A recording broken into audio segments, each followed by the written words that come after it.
Good afternoon, everyone. I'm Tina. I'm Sunny. We are the graduate assistants in English Writing Center.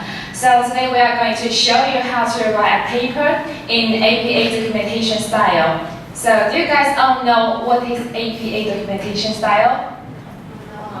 No? Don't worry, it doesn't matter. We will show you later. So let's begin our role play first. Okay? I will act as a tutor. And I'm a tutee. Okay. Hi, Sunny. Hi Tina. Hey, my professor asked me to write about my university, and here's my writing. Okay. I thought I read it somewhere. Let's Google it on the internet. Okay. Look, you plagiarized. Oh my gosh. Do you guys know what is plagiarism? Yes. So, copying somebody else's ideas or and we don't put the citation source at the end of the information you have taken, right? Yeah. Okay. But I think I already put the citation at the end of the paragraph. You mean the University of Macau? Oh yeah. Okay, I'm so glad to see that you know you should put the citation at the end of the paragraph. But do you know the difference between paraphrasing and direct quotation? Oh, sorry, I don't know what is that. Okay. Paraphrasing means the rewriting of the source information in your own words, while the direct quotation means that you cite the source information directly. Oh, I see. So how to cite something in a proper way? Well, there are many ways of documentation, such as APA documentation, MLA documentation, and also Chicago documentation, and so on. Oh, so what do I do if I don't know how to document with APA style? See, that's why you are here. Please come to our writing center. We will share with you the APA documentation style. Okay, thank you. Thank you, and the information about our writing center. If you need some help with your paper, with your English writing, or English, anything related with English, you can come to our office and we will supply you with any kind of services. Okay. So these are our handouts about APA documentation style. Regarding to the plagiarism, do you guys know the results of plagiarism? If you plagiarize something, you may get what results? Go to prison. Go to prison? Is that serious? Maybe you will fail the assignment, right?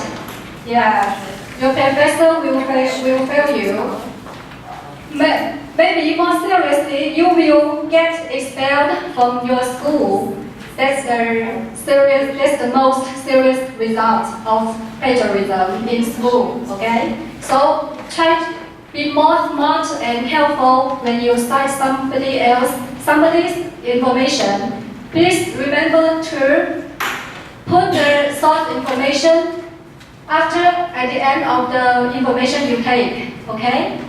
So the handout you got is not so updated. If you want some updated information about APA documentation, please search online or come to our center. We will share with you the updated APA documentation style. Okay, because we always got the latest handbook, so you can come to our office. Our center. Yeah. Thank you so much for your attending. Thank you.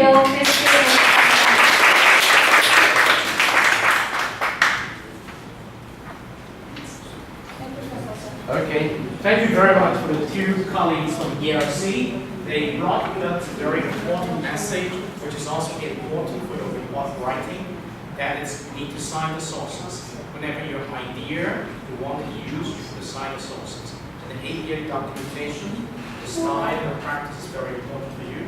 October the 23rd. October the 23rd, in our ELC, they have a workshop on helping you to do detailed citations. So I hope that you can register that workshop. I will also give you enough information, but it's good for you to attend the workshop, okay? So thank you very much.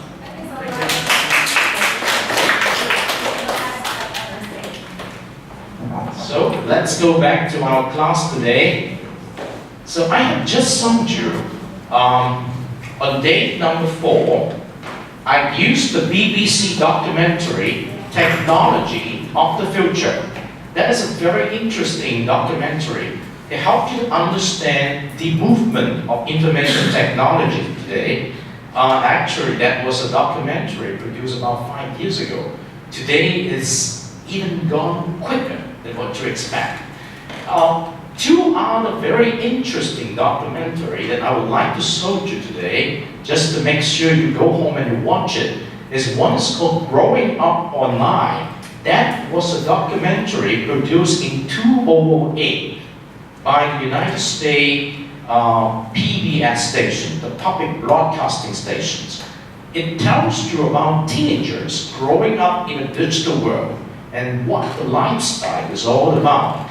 And I must tell you that it's very worthwhile for you to watch it. The other documentary is the follow-up of Growing Up Online, is what we call the Digital Nation. That was a documentary produced in 2010. It's a follow-up because it tried to follow the sequence of Growing Up Online, which is much about high school kids to the college students. Now you're the college students, so Digital Nation is a very interesting documentary. Now it's not just a documentary in itself. By itself, it's a book, it's a case, it's a story for you to uncover it. So we are going to spend some time, 10 minutes, before we end the class, so that I showed you something about this documentary, Digital Nation. When you click on this link, you will be brought to this digital versions of this documentary, which is like a magazine on itself. It contains a theme called Digital Nation. If you want to watch the whole documentary, you just press the button on your right. Watch the full program online. And the whole program will be played on your screen in 60 minutes, okay? But I want you to study this documentary by going into the stories. For example, the introductions of this investigative story concerning information technology's impact in our life, the interviews with different persons, the correspondent who were responsible to produce this documentary, and you can even join the discussion group there if you have any opinion that someone is going to respond to you. So let us try to see something interesting. I can show you the first chapter. Okay, let's watch it. We're going to watch the first chapter called Distracted by Everything in Today's World. Web technology is a type of information technology that we can characterize it by, is it distractions of my life? Okay, and the key person you're going to see in this documentary is an MIT professor by the name Sherry Turkle. She's a professor teaching a class of students, and then the correspondent is going to tell you something. Let's go for it. Now the theme of this small story is called Living Even or Ever Faster in a Wide World. Okay, let's just drop in to hear the story of this group of kids. Okay, of course you can see some of the advertisement. You had an accident, and let's say you bought coverage insurance and you weren't covered. It's an advertisement. Time machine.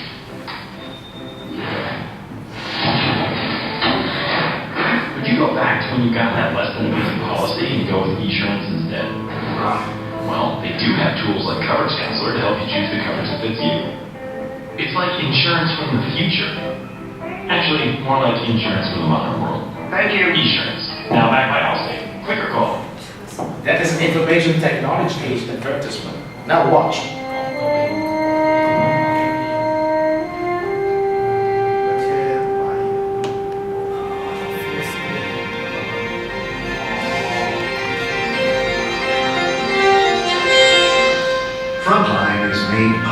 by contributions to your PBS station from viewers like you. Thank you. With major funding of John D. and Catherine T. MacArthur Foundation, helping to build a more just, verdant, and peaceful world. And additional funding from the Park Foundation, committed to raising public awareness. Major funding for Digital Nation, brought to you by the Verizon Foundation, empowering educators, parents, and students with innovative tools and resources to navigate in a broadband world. To learn more, visit verizonfoundation.org.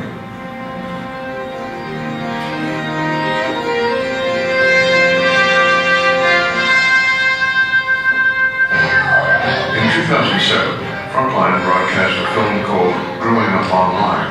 You need to have data to talk with friends because everybody uses it. It can be more crazy online because there's no one watching to see what you're actually doing. I had no idea what she was doing on the internet. That was a big surprise. But today, it's not just our kids. All of us are immersed in technology all the time. This is a digital moment in my life. Multitasking. Multitasking could be essentially dumbing down the world. To the military. It is a complete cultural change for the Air Force. In work. I mean, you've all met in real life at one point, right? Actually, no. And at play. The first hour I was hooked. I would play literally non-stop. And on the virtual frontier. The question is, are we entering a new paradigm? Or is this just the next best thing? That's okay, they're not in the real world. I think that you will live in the virtual world a significant percentage of the time. Tonight, Frontline producer Rachel Dressen and correspondent Douglas Rushkoff look at the wired world we're living in. Our new digital nation. I kind of want to push the pause button and everything stops and we can look and say, just what's going on here?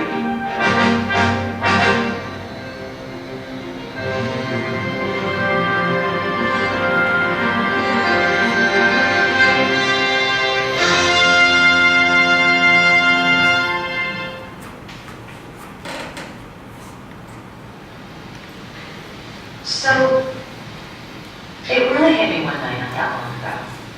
I was in the kitchen and I was cooking dinner, chopping vegetables, and my husband was in the next room on his laptop. And across the table from my husband was my oldest son, who was also on a laptop doing his homework. And my younger kids had picked up my iPhone and were playing a game on it or something. And I don't know, it just hit me. We're all in the same house, but we're also in other worlds. And, it just kind of snuck up on us. I didn't see it coming.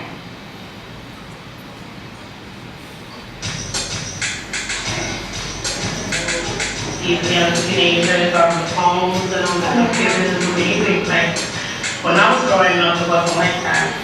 I just remember when I went on a Henwood 25 years ago, we were away for 2 weeks and we didn't know anything that happened in the 2 weeks that we were gone because we were on vacation. And that simply doesn't happen anymore. We now have these tools to reach so many people.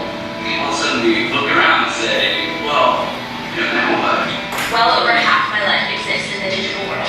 I'm connected to my BlackBerry. I can get it at all times. I can't even imagine not having it. I use my phone. I go on MySpace, Twitter, Facebook, everything. That's my digital life. This is where it all began. This is the first. When I started this project, looking at life in the digital age, the first person I turned to was my friend Douglas Rushkoff, whom I've worked with on 2 previous films. Doug's been writing about the internet for close to 2 decades. Well, gigs are normal now. It's true. We decided to start here, on the campus of the Massachusetts Institute of Technology in Cambridge. If anyone is a new species of digital native, it would be the MIT student. These kids are among the smartest, most wired people on the planet right now. They may hardly remember a time when they weren't able to be online anywhere they went.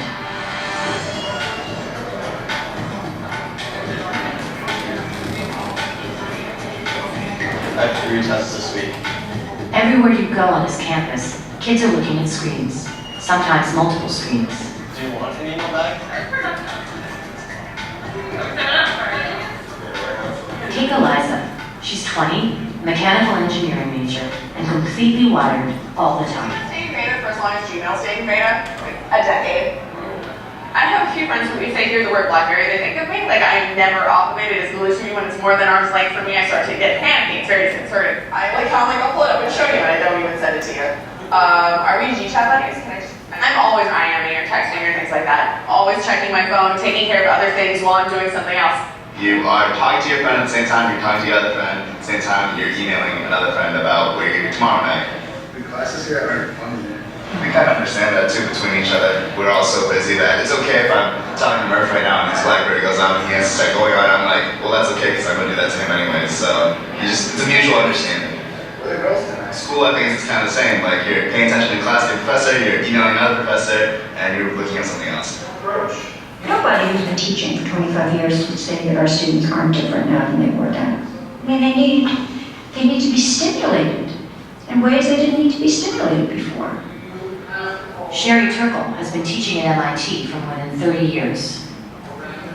Every professor who looks out onto a sea of students these days knows there's email, Facebook, Googling me, Googling them, Googling their next door neighbor that's happening in the classroom. Like most universities, MIT allows laptops in its classes at the professor's discretion.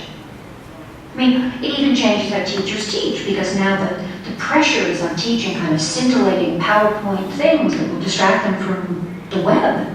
So you've hit on most of the key points. There are two sorts of things you can test students about. You can test how well they're paying attention in lecture, and you can test how well they're absorbing information from readings that you assign. And I don't think they're doing either of those things well. I have no idea how that's possible. I just gave my class an midterm, and I was really asking obvious questions like, have they been attending carefully in lecture, and have they been doing the readings carefully? Everyone should have gotten 100% on this exam, and the mean score was probably about 75%. It's not that the students are dumb. It's not that they're not trying. I think they're trying in a way that's not as effective as it could be because they're distracted by everything else. So I teach at MIT, I teach the most brilliant students in the world. But they have done themselves a disservice by drinking the Kool-Aid and believing that a multitasking learning environment will serve their best purposes. There really are important things you cannot think about unless it's still and you're only thinking about one thing at a time. There are just some things that are not amenable to being thought about in conjunction with 15 other things. I have 25 last 15 minutes. I feel like the professors here do have to accept that we can multitask very well and that we do at all times. And so if they try and, restrict us from doing it, it's almost unfair because we are completely capable of moving in between lecture and other things and just keeping track of the many things that are going on in our lives. Let's say you had an accident, and let's say you bought covered insurance. When you see the advertisement, that means the first chapter is over. So we're going to stop right here for today. And I must tell you that this is a very stimulating documentary. We have 9 chapters in this documentary, and each chapter lasts not more than 8 minutes. So when you finish watching the whole documentary, you actually have finished reading 9 different stories of information technology's impact in our living. And we particularly talk about web technology in this particular episode. So make sure, before you come back next Friday, because we've also another day on Tuesday, so you watch the BBC's Technologies of the Future in the very beginning, and you also watch this Digital Nation. All of these are located in day number 4 in our UFO environment. Okay? So welcome back. So let me take attendance for those who have finished taking attendance. You can go. So let me come back here for today. Yes. So let me take attendance. Cookie, are you here? Thank you. Tiago, thank you. And Galay, thank you. Cecilia, thank you. Juliana, thank you. Yatler, are you here? Thank you. Wai Yan, thank you. And then is K. Thank you. Bye bye. Jason, thank you. Heather, thank you. Heather. Josh, thank you. Thank you. And then it's Guang Zhongman, thank you. It's Karen, thank you. Lisandra, thank you. Zafiro, thank you. Ladia, thank you.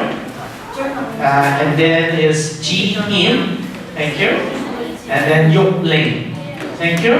And then Wing, thank you. Mario, thank you. Thank you very much. And then it's Wang, thank you very much. Jerry, yes, Jerry. And then Kenny, thank you, Kenny.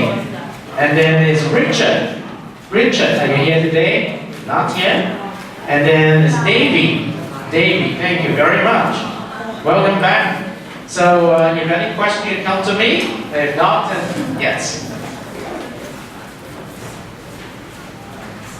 Before the end of Saturday, this Saturday, tomorrow, before the end of tomorrow, send it to my email. You can see my email, or is in the website. You read my message, yes, and you can see my email. Yes.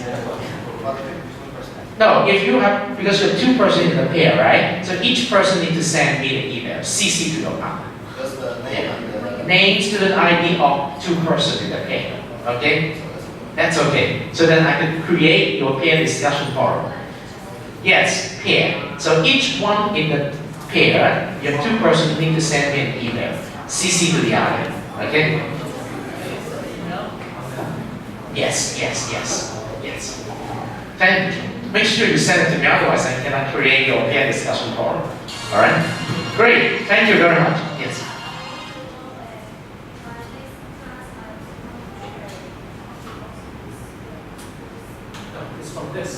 Every week, when you want to share something, you must select from the reading list of this week. Okay, let me just go back first. It takes time.